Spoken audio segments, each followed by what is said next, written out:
খুনি কেন বাহিরে ফাঁসি ফাঁসি ফাঁসি চাই খুনিদের ফাঁসি চাই জনগণের ফাঁসি চাই খুনিদের ফাঁসি চাই আমার মা কবরে খুনি কেন বাহিরে খুনি কেন বাহিরে আমার মা কবরে আমার মা কবরে খুনি কেন বাহিরে আমার বোন কবরে খুনি কেন বাহিরে ফাঁসি ফাঁসি ফাঁসি চাই খুনিদের ফাঁসি চাই জনগণের ফাঁসি চাই ফাঁসি ফাঁসি ফাঁসি চাই আমার বোন কবরে খুনি কেন বাহিরে আমার বোন কবরে আমার মা কবরে খুনি কেন বাহিরে খুনি কেন বাহিরে আমার বোন কবরে ফাঁসি ফাঁসি পেছনে কেন তুই ফাটে এই আরে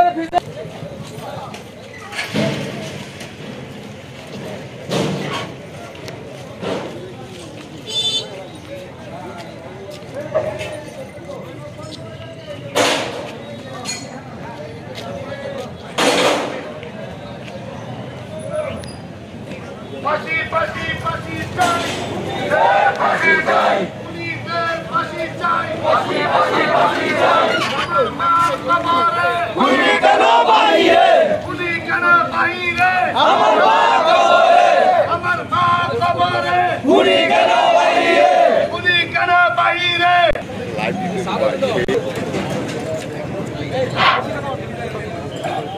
বিসমিল্লাহির রহমানির রহিম।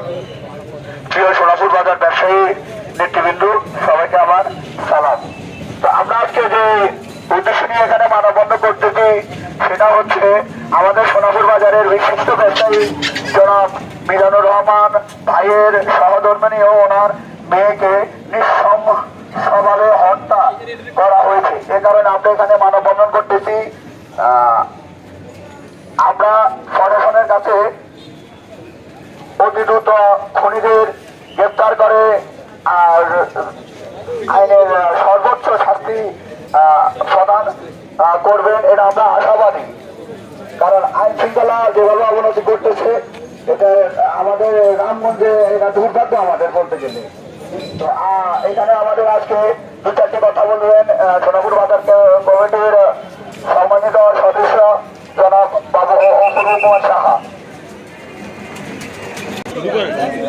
উপস্থিত অঞ্চলের ব্যবসায়ীবৃন্দ এবং অত্র অঞ্চলের বিভিন্ন শ্রেণী পেশার মানুষ, আজকে আমরা অত্যন্ত দুঃখ এবং ভারাক্রান্ত হৃদয়ে সোনাপুর ওয়াদ্দা বেরিতে আমরা আজকে সমবেত হয়েছি। এই মানববন্ধন এবং বিক্ষোভ কর্মসূচিতে অংশগ্রহণ করেছি। আপনারা জানেন গত বৃহস্পতিবার আমাদের সোনাপুর বাজারের বিশিষ্ট কোকারিজ ব্যবসায়ী জনাব মিজানুর রহমান মিজান ভাইয়ের সহধর্মিণী এবং তার কনিষ্ঠ কন্যাকে তার বসত বাড়িতে জবাই করে হত্যা করার প্রতিবাদে রামগঞ্জ আজকে সর্বস্তরের মানুষ, সর্বস্তরের জনতা আজকে ফুঁসে উঠেছে। তারই অংশ হিসাবে আজকে সোনাপুর বাজারের ব্যবসায়ীবৃন্দ এবং বিভিন্ন শ্রেণী পেশার মানুষ আজকে আমরা তার সাথে সমবেতায় ব্যথী হয়ে এবং এই প্রতিবাদ জানানোর জন্য আমরা আজকে সমবেত হয়েছি। আমরা অন্তর্বর্তীকালীন সদস্যই সরকারের প্রশাসনের দৃষ্টি আকর্ষণ করছি। আপনারা ইতিমধ্যে কয়েকজনকে গ্রেপ্তার করেছেন শুনেছি। আমরা যথাযথ তদন্তের মাধ্যমে, সুষ্ঠু তদন্তের মাধ্যমে দোষীদেরকে শনাক্ত করে বাংলাদেশি আইনের সর্বোচ্চ শাস্তির ব্যবস্থা করবেন, এটা আমরা আশাবাদী। আমরা অনতিবিলম্বে এই দোষীদেরকে শনাক্ত করার আহ্বান জানাচ্ছি। এই সভা আপনাদেরকে জোর আহ্বান জানাচ্ছে, আপনারা অনতিবিলম্বে দোষীদেরকে শনাক্ত করে আদালতে সুপর্দ করে যথাযথ আইনি ব্যবস্থার মাধ্যমে সর্বোচ্চ শাস্তি প্রদানের দাবি জানাচ্ছে। আমরা এটাও বলতে চাই, সমাজে আজকে মাদক, সন্ত্রাস, চাঁদাবাদ যেভাবে বৃদ্ধি পেয়েছে, এতে গিয়ে সমাজ আজকে এবং পুরো বাংলাদেশ আজকে অস্থিতির পরিস্থিতি বিরাজ করছে। আমি আশা করব এই ধারাবাহিকতা যদি অব্যাহত থাকে তাহলে বাংলাদেশের সাধারণ মানুষের জনজীবন অতিষ্ঠ হয়ে পড়বে। আমরা সোনাপুর বাজারের সকল ব্যবসায়ীদেরকে এইটুকু আহ্বান করতে চাই, আমরা যদি ঐক্যবদ্ধ থাকি তাহলে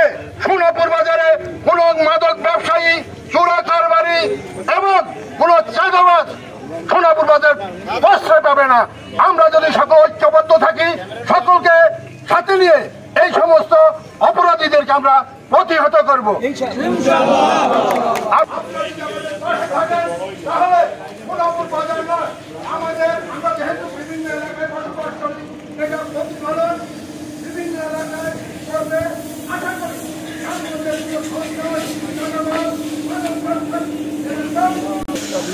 মানুষ কিন্তু এই মানববন্ধনে অংশগ্রহণ করেছে।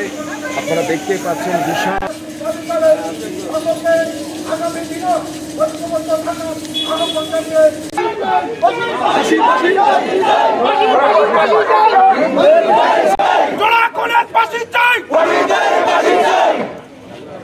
সম্মানিত ব্যবসায়ীবৃন্দ, উপস্থিত ইলেকট্রিক মিডিয়া এবং প্রিন্টিং মিডিয়ার সদস্য ভাইরা, আপনাদের সবাইকে আমি ধন্যবাদ জানাচ্ছি এবং কৃতজ্ঞতা জ্ঞাপন করছি।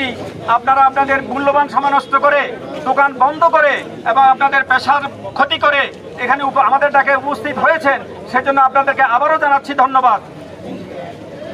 আমরা বর্তমান সরকারের কাছে জোর দাবি জানাচ্ছি, আমাদের বাজারের প্রবীণ এবং বিশিষ্ট ব্যবসায়ী মিজান ভাইয়ের পারিবারিক এই নৃশংস খুনের দাবিতে আমরা তাদের উপযুক্ত শাস্তি দাবি করছি। আর আমরা সেই মহান রব্বুল আলামিনের কাছে এটাও দোয়া করছি যে আল্লাহ যেন তাদের এই মৃত্যুকে শাহাদাতের মৃত্যু হিসাবে কবুল করেন। আর ওনার পরিবারে যারা বেঁচে আছেন ওদেরকে যেন আল্লাহ ধৈর্য ধারণ করার তৌফিক দান করেন। এই বলে আমি প্রশাসনের কাছে জোর দাবি আবারও জানাচ্ছি যে এদের দৃষ্টান্তমূলক শাস্তি আমরা দাবি করছি। আপনাদের সবাইকে ধন্যবাদ। আসসালামু আলাইকুম রহমতুল্লাহ।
পাশে চাই পাশে